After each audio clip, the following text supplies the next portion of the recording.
Magandang araw mga kababos. Narito ang latest news ngayon sa PBA. Coach Yeng Yao nagpasalamat kay Kevin Kiambao. Bobo paalis na bilang import ng TNT. At Converge nilagay sa trading block ang isa nilang star player.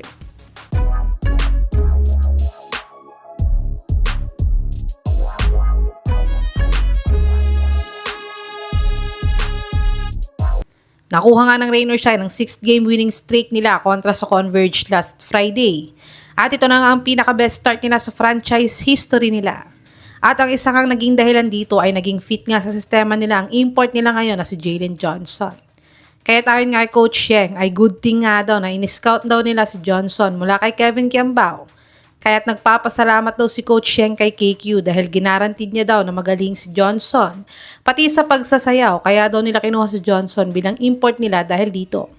Sa tingin mga kababos, may chance kayang maging best import of the conference si Johnson ngayong Commissioner's Cup?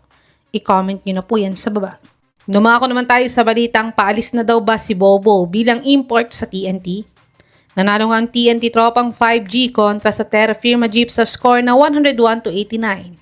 At ang best player of the game nga dito ay ang super import nilang si Bobo na nagtala ng 35 points, 14 rebounds at 11 out of 18 nga siya sa field goal made niya sa kanilang panalo. At ang highlights nga ng larong ito ay madami ngang nagsasabi na problema daw ni Coach Chot si Bobo dahil mahirap daw na may coach itong si Bo ni Coach Chot.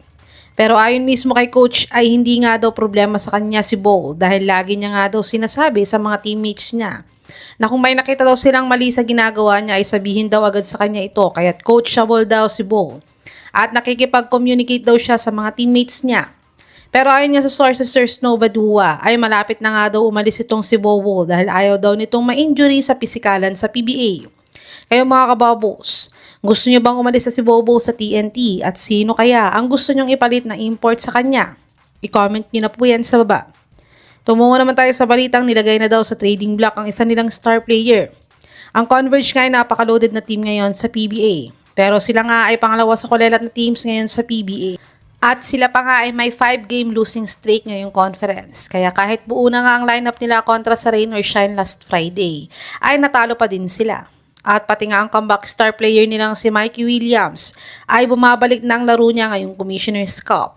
Pero ayon nga sa source na to ay susubukan daw ilagay ng Converge si Mikey Williams sa trading block nila dahil sobra daw ang loaded ng guard position ng team nila sa pagbabalik ni Juan sa lineup nila. At si Mikey daw kasi ang may pinakamataas na sweldo sa team nila at nagkakaedad din siya kaya mas okay daw na siya na lang ang subukan nilang i-trade habang mataas pa ang value niya ngayon. Sa tingin mga kababos, saang team kaya bagay may trade si Mikey Williams ngayong Commissioner's Cup? I-comment nyo na po yan sa baba.